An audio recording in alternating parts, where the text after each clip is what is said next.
Hello friends, स्वागत आहे तुमचं PP फॅक्ट सफारी या चॅनेलमध्ये। आत्ता मार्गशीर्ष हा अत्यंत पवित्र महिना चालू आहे।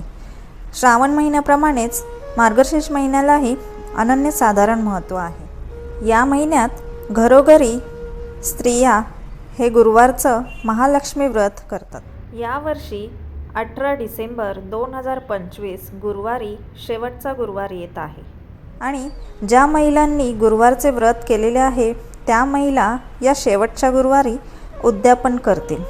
पण भरपूर महिलांचे प्रश्न असतात की उद्यापन कसे करावे, मातेला नैवेद्य कोणता दाखवावा, उपाय काय करावा, शेवटच्या गुरुवारी अमावस्या आली तर उद्यापन करावे का, जर उद्यापन केले तर ते कसे करावे, सगळ्या प्रश्नांची उत्तरे आजच्या व्हिडिओतून मी देणार आहे। तर व्हिडिओ शेवटपर्यंत नक्की बघा। जो कोणी महालक्ष्मी व्रत श्रद्धेने आणि मनोभावे करतील त्यांना महालक्ष्मी प्रसन्न होऊन त्यांच्यावर तिची कृपा होते। मी तुम्हाला सगळ्यात पहिल्यांदा सांगू इच्छिते की अमावस्या आणि या महालक्ष्मी व्रताचं उद्यापन याचा काहीही संबंध नाही। अमावस्या असली तरीही अगदी बिनधास्त तुम्ही या महालक्ष्मी व्रताचं उद्यापन करू शकता। संध्याकाळी हळदी कुंकू करू शकता, सवाष्ण बोलवू शकता की जेणेकरून आपण नेहमीप्रमाणे उद्यापनाला हळदी कुंकू करतो त्या पद्धतीने तुम्ही उद्यापनही करू शकता। नित्यनेमाने श्री महालक्ष्मी व्रत करावे, देवीचे मनन चिंतन करावे। माता सदैव तुमच्या पाठीशी उभी राहील, तुमची मनोकामना पूर्ण करेल। आंब्याच्या डहाळ्या चौरंगावर मांडलेल्या पाण्याने भरलेला कलश महालक्ष्मीचे रूप म्हणून त्याचे आपण पूजन या गुरुवारच्या दिवशी आपल्या घरी करतो। मातेची मूर्ती सजवून केलेली आरास या व्रताचे महत्त्व वर्णन करत असते। लक्ष्मी मातेची स्तुती, आरती, नैवेद्य असे रूप त्या काळात घराघरामध्ये पाहायला मिळते। उद्यापन करताना सवासनींना घरी बोलावले जाते, त्यांना फळे वाटली जातात आणि या महालक्ष्मी व्रताची पोथी सर्व महिलांना वाटली जाते। काही जण ओटी पण भरतात। अशा पद्धतीने तुम्ही उद्यापन करू शकता। उद्यापनासाठी 3, 5, 7, 11 या पद्धतीने सवाष्ण बोलवू शकता। जर तुमच्या इथे तुम्हाला सवाष्ण मिळाले नाहीत तर तुम्ही अगदी कन्यापूजनही करू शकता। तेवढ्या कन्यांना बोलवून तुम्ही या व्रताचं उद्यापन करू शकता। एखादी भेटवस्तू त्यांना देऊ शकता, कोणतेही फळ त्यांना दान स्वरूपात तुम्ही देऊ शकता। प्रसाद म्हणून एखादा गोडाचा पदार्थ जसे की रव्याचा शिरा किंवा दूध किंवा तांदळाची खीर या पद्धतीने तुम्ही आलेल्या सवाष्णींना प्रसाद म्हणून देऊ शकता।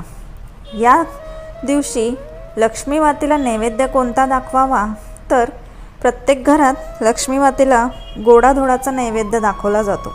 शक्यतो पुरणपोळी केली जाते, तर काही ठिकाणी गोड स्वरूप रव्याचा शिरासुद्धा तुम्ही करू शकता। अगदी तांदळाची किंवा शेवयाची खीरसुद्धा लक्ष्मी मातेला तुम्ही नैवेद्य म्हणून करू शकता।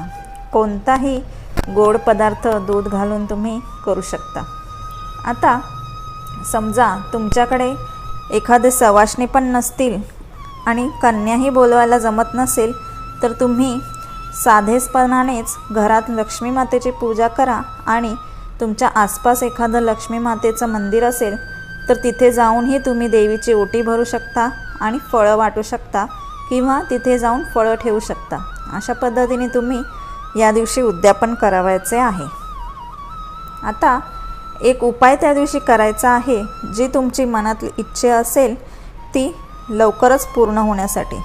तर तो उपाय असा आहे की त्या दिवशी तुम्ही नित्यनेमाप्रमाणे देवीची पूजा, आरती, कथा इत्यादी सर्व करून झाल्यानंतर एक नारळ घ्यायचा आहे आणि आपल्या मनातली इच्छा देवीसमोर बोलून तो नारळ देवीसमोर ठेवायचा आहे आणि देवीला प्रार्थना करायची आहे की हे लक्ष्मी माते, माझी ही इच्छा आहे तर ती तुम्ही लवकरात लवकर पूर्ण करा।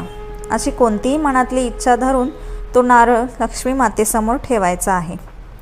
तसाच तो नारळ दिवसभर ठेवायचा आणि दुसऱ्या दिवशी जेव्हा तुम्ही पूजेची सांगता कराल तेव्हा तुम्ही तो नारळ उचलून प्रसाद म्हणून घरात खाऊ शकता. तो नारळ फोडून त्याचा कोणताही गोडाचा प्रसाद करून तुम्ही घरच्यांना, घरातल्या मंडळींनी खाऊ शकता. आता हे झालं उद्यापन. बऱ्याच महिलांना प्रश्न पडेल की आता या व्रताची सांगता कधी करायची.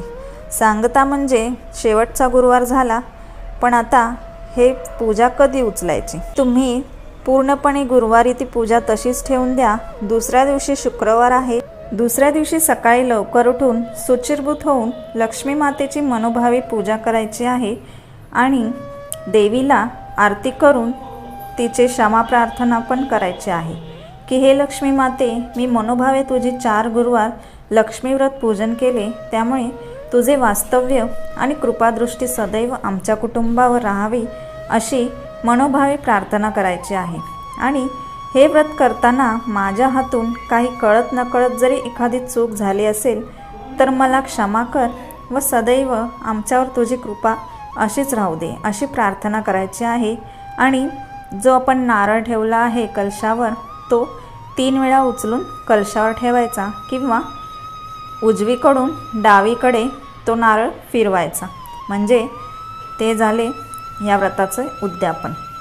आता उद्यापन झाल्यानंतर जो नारळ आहे तो तुम्ही चुकूनसुद्धा घरात फोडून त्याचा प्रसाद करू नका. कारण आपण 4-5 गुरुवार लक्ष्मी मातेला स्मरून तो नारळ लक्ष्मी माते समान त्याचं पूजा केलेली आहे आणि ती लक्ष्मीच आहे असं समजून त्याची पूजा केलेली आहे. त्यामुळे तो नारळ तुम्ही फोडून खायचा नाही, तर तो वाहत्या पाण्यात तुम्ही विसर्जन करू शकता किंवा तुमच्या आसपास जर जागा असेल तर तुम्ही जमिनीतही पुरू शकता.